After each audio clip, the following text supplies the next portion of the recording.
This tiny grain, it didn't just feed the world. It literally built empires. Today, we're diving into the incredible story of how civilization's silent architect engineered some of the most powerful states in history. When you think about what fueled the great empires of the ancient world, what comes to mind? There are a few usual suspects, right? You might think of wheat. I mean, it powered Mesopotamia and really laid the groundwork for so much of European history. Or maybe corn, that revolutionary crop that let these huge, complex societies just flourish in the Americas. But for massive parts of Asia, the answer was something else entirely. This humble-looking grain, it seems so simple, but its unique demands on us, on humanity, completely reshaped landscapes, societies, and, yeah, the very course of history. Okay, so let's get right into it, because the claim we're exploring today is a big one. That this tiny grain didn't just feed people, it literally engineered empires. It forced us to cooperate, it created massive wealth, and it became the very bedrock of power. And that's a bold statement for sure. But the story of rice is really the story of this monumental shift in how human societies organize themselves. And it was all driven by the needs of this one incredibly demanding plant. So what makes rice so special? Well, unlike wheat or corn, which can kind of just rely on rain, growing wet rice is a massive feat of engineering.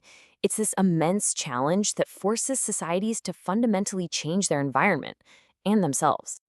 The whole process is just unbelievably labor-intensive. You can't just toss some seeds on the ground. First, you have to prep these seed beds so carefully. Then, every single seedling gets transplanted by hand into these huge, flooded paddies. Then, you have to constantly manage the water levels, and on top of all that, protect the crop for months from every hungry bird or pig you can imagine. This isn't just farming, it's a massive, coordinated community project. And to manage all that water, you need some incredible infrastructure. Just look at the Khmer Empire in ancient Cambodia. They built these enormous reservoirs they called barays. And these weren't just ponds. We're talking massive engineering projects, absolutely vital for irrigating the rice fields that fed the entire empire.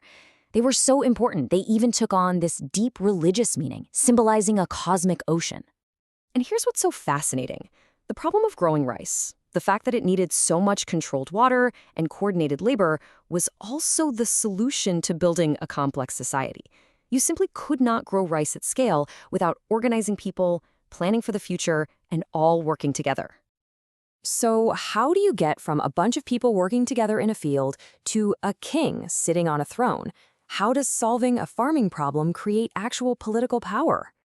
This is the key. The Khmer capital, Angkor, got so good at wet rice agriculture, their system was so efficient that it could support a population of up to 1 million people. Think about that. That made it the largest pre-industrial city in the entire world, all of it powered by a surplus of food. And this just illustrates that link perfectly. On one side, you've got the intense labor in the fields producing this massive surplus of food, and on the other, you have the result, a wealthy, powerful ruling class that could fund armies, build mind-blowing temples, and run a huge empire. That rice surplus was the currency that paid for everything. So here's the bottom line. Whoever controlled the water and the rice fields controlled the wealth. This agricultural surplus wasn't just food, it was the economic engine of the state. It's what allowed for social classes to form, for specialized artisans and priests and soldiers, the very building blocks of a complex civilization. Now, this is a really compelling story, but how can we be so sure? It's one thing to see a connection, but can we actually prove that the switch to this intense farming method caused the rise of these states? Well, believe it or not, modern science actually lets us test this idea directly. Scientists can now take these ancient, charred grains of rice from archaeological digs and run what's called an isotope analysis. By looking at the chemical signature locked inside that little grain, they can tell with confidence how it was grown. Was it low-effort, rain-fed dry rice, or was it high-investment, irrigated, wet rice?